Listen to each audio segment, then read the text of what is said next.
Saya mengamalkan pengajaran, pembelajaran dan juga penilaian berasaskan projek yang mana daripada awal minggu pertama lagi pelajar sebenarnya menjalankan proses selari dengan proses pembelajaran. Jadi daripada rangka asas silibus yang telah ada setelah kursus tersebut dibangunkan, jadi kita perlu merancang pengajaran dan juga pembelajaran serta penilaian. Jadi adalah menjadi satu cabaran untuk pengajaran dan pembelajaran penilaian berasaskan projek ini kerana ia bukanlah satu cara konvensional. Jadi semua persediaan perlu dilakukan sebelum semester bermula. Jadi dengan menggunakan Gemini AI Pro telah berjaya menyingkatkan masa persediaan tersebut dan setiap kandungan dan setiap aktiviti yang dirangka dibantu oleh Gemini AI Pro hanya dalam beberapa minit sahaja. Dari segi pengajaran, saya tidak tertakluk kepada mana-mana ataupun satu bahan rujukan atau buku teks sahaja. Ini untuk memastikan yang pelajar belajar dengan kandungan yang terkini. Jadi walaupun di peringkat prasiswaza, saya menggunakan technical paper ataupun kertas-kertas persidangan, kertas-kertas jurnal dalam aktiviti pembelajaran setiap minggu. Okey, jadi di peringkat prasiswaza, kertas-kertas persidangan dan jurnal ini agak kompleks bagi mereka.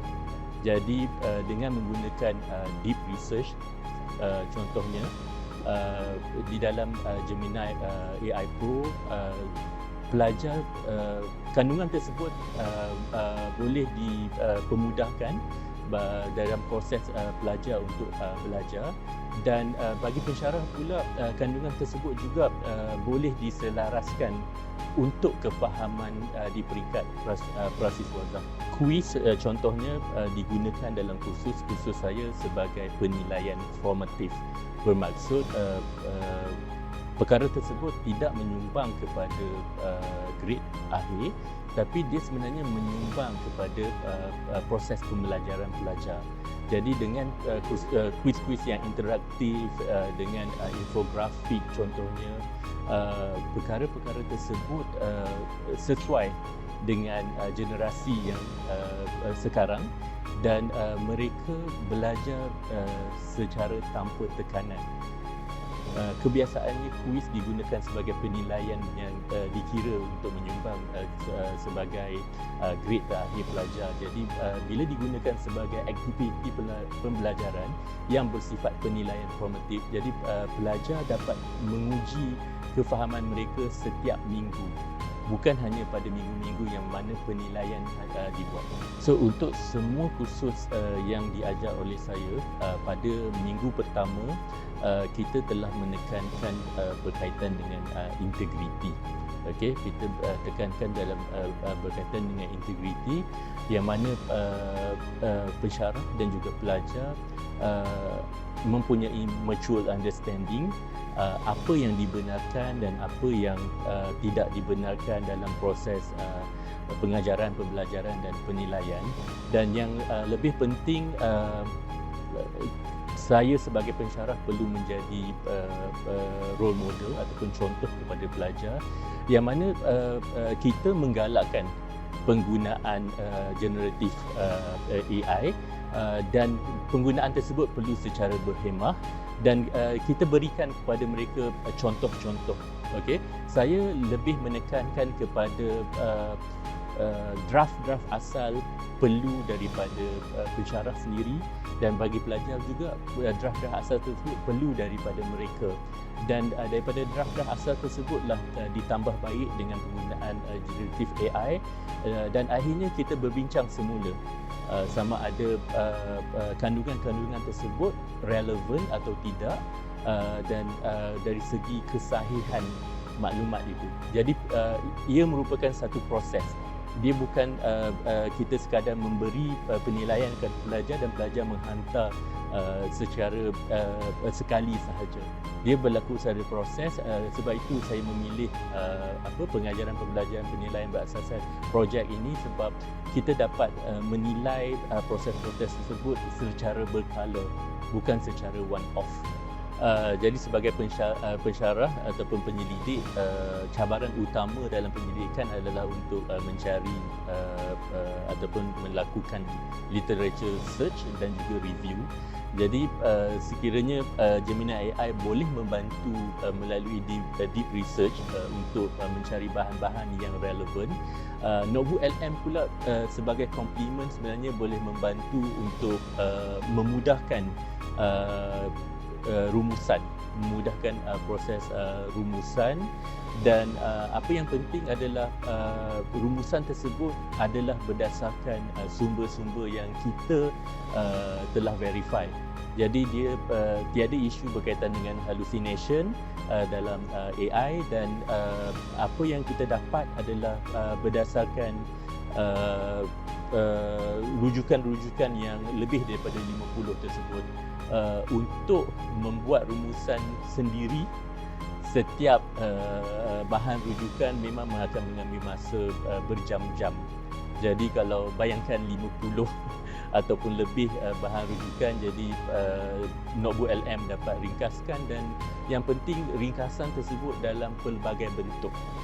Perkara tersebut sebenarnya adalah kelebihan Notebook LM yang kita nampak berbanding dengan platform-platform yang lain. Apa yang penting dalam akademik, kesahihan data, kesahihan rujukan itu amat penting. Jadi apabila kita sendiri yang telah menyemak kesahihan sumber tersebut dan kita menggunakan sumber-sumber tersebut di dalam Notebook LM, jadi kita tidak perlu risau berkaitan dengan halusinasi atau hallucination tersebut, dan setiap perkataan atau setiap perenggan, setiap baris ayat yang mana Notebook LM bantu kita untuk rumuskan dan sebagainya disertakan dengan rujukan ataupun citation daripada sumber yang kita sendiri muat naik. Jadi dalam kejuruteraan, dalam penyelidikan, research gap juga penting, yang mana akan menjadi starting point kepada mana-mana penyelidikan yang kita jalankan.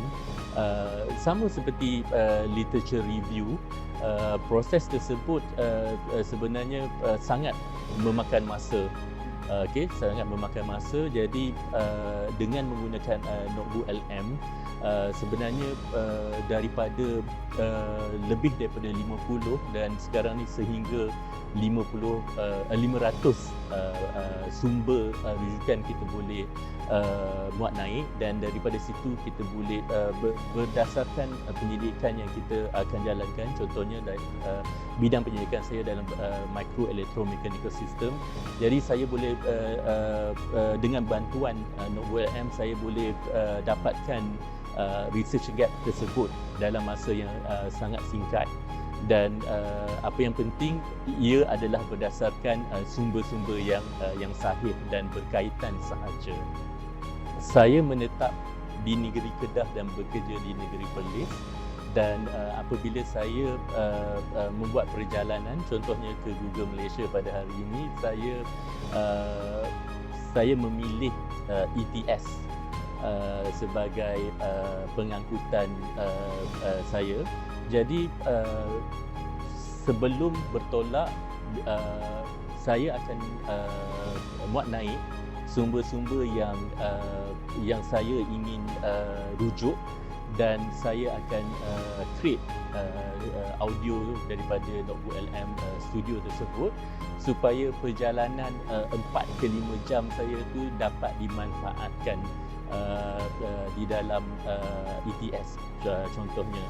Sama juga seperti perjalanan daripada tempat kerja, daripada rumah ke tempat kerja, yang mana kita boleh pasang audio tersebut untuk memandu sambil membaca memang tidak memang tak boleh, tapi untuk mendengar audio tersebut, jadi sekiranya kita ada bukan saja penyelidikan lah, sekiranya kita ada mesyuarat, kita ada kuliah, sebenarnya masa perjalanan tersebut boleh diisi dengan dimanfaatkan dengan mendengar audio daripada Notebook LM Studio.